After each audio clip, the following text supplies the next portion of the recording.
A gente falou do mendigo, vamos falar do mendigo?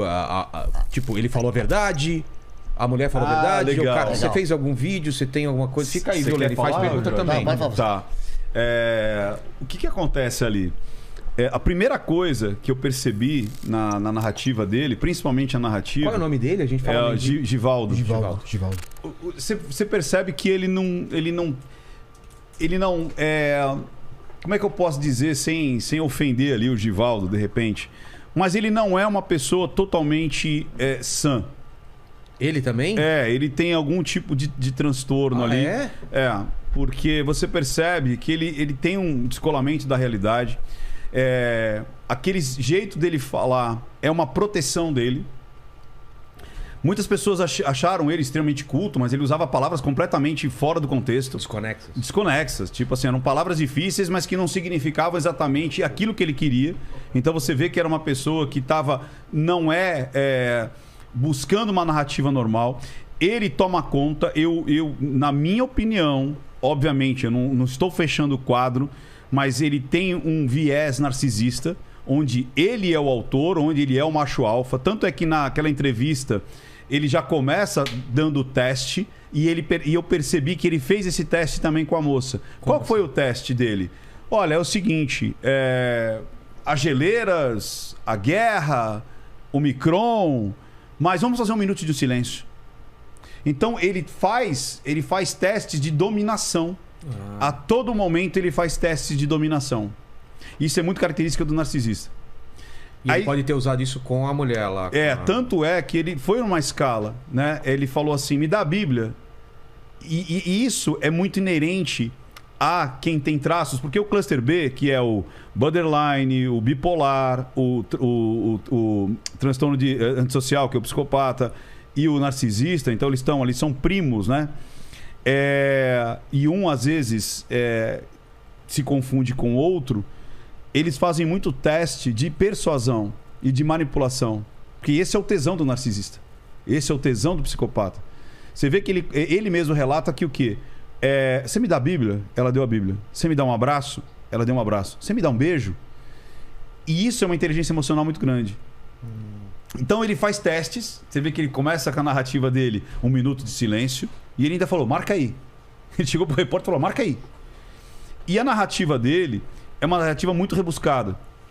E com muita... ele confunde muito a realidade com a fantasia. Você vê que e aquele momento eu cruzei a praça a 45 graus, onde existiam 5 ônibus, 5 quadras, onde existia onde você... E aonde são os pontos que são mais interessantes, ele não lembra.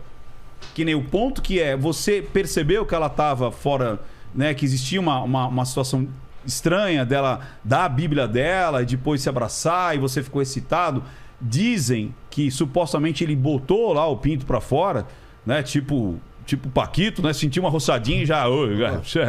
E aí, nessa hora, ele é tão detalhista na narrativa dele que chega nessa hora e falou, aí 2 mulheres que eu acho que eram mãe e filhas, eu não me lembro bem, mas eu encontrei. Então, um cara que fala de uma maneira super detalhista e naquele ponto que pode ser revertido contra ele não lembra de detalhe nenhum. E o mais engraçado que quando ele fala do que está acontecendo, aí como você falou, quem fala tipo, vamos tirar a roupa? Aí ela tirou a roupa. E aí eu passei do ouvido para a boca, da boca para o peitinho de chocolate. Então você percebe que aquilo não foi daquela maneira. Existe muita fantasia, muito aquela coisa do... olha a quantidade de coisas que eu fiz, olha a quantidade de informação. E aí, na hora que ele está apanhando, ele reconstrói toda aquela história. Ele diz que não apanhou. Que ele foi uma luta franca. Ele diz que não apanhou. Ele diz assim, trocamos uma luta franca e ele desiste, não sei porquê, da luta. E eu saio andando e vou até o hospital. Isso não aconteceu. Que doido, ele fez toda uma fantasia. Uma fantasia. Me parece um pouco a história do Don Quixote isso, né, cara? Isso, boa, Lene. Exatamente isso. Os moinhos são gigantes. Então ele traça muito essa loucura entre os fatos e a realidade. E nesse ponto, eu ainda falei, né? Eu falei assim, poxa, podiam confrontar ele com as imagens. E naquele dia que eu fiz análise, à noite, Não sei se o repórter viu a minha análise ou não, mas ele fez exatamente o que eu gostaria que fizessem. Botaram lá a câmera e falaram assim: e aí, não é você? Não, esse carro. O carro era vermelho, não era branco, era vermelho. E outra, esse não sou eu. Por quê? Porque ali ele estava apanhando. Ali ele não era o macho alfa. Ali ele toma porrada doidade e fica lá de quina pra lua. Né, desacordado e com a bunda ali de isso não aceita, o narcisista não vai aceitar isso de forma alguma. Ele foi subjugado, você entendeu? Só que daí há essa repercussão que é muito doido, né? Que é assim, tipo, quanto que a sociedade tá doente, né? Porque onde o homem que protege a esposa é tirado como o babaca, o corno idiota. E o cara que se aproveita de uma mulher que muito provavelmente estava em surto. Aí, Ricardo, por que você acredita que ela estava em surto? Primeiro, porque o marido não aceitou aquela situação. Vamos supor que fosse uma parafilia, vamos supor que fosse uma combinação de casal.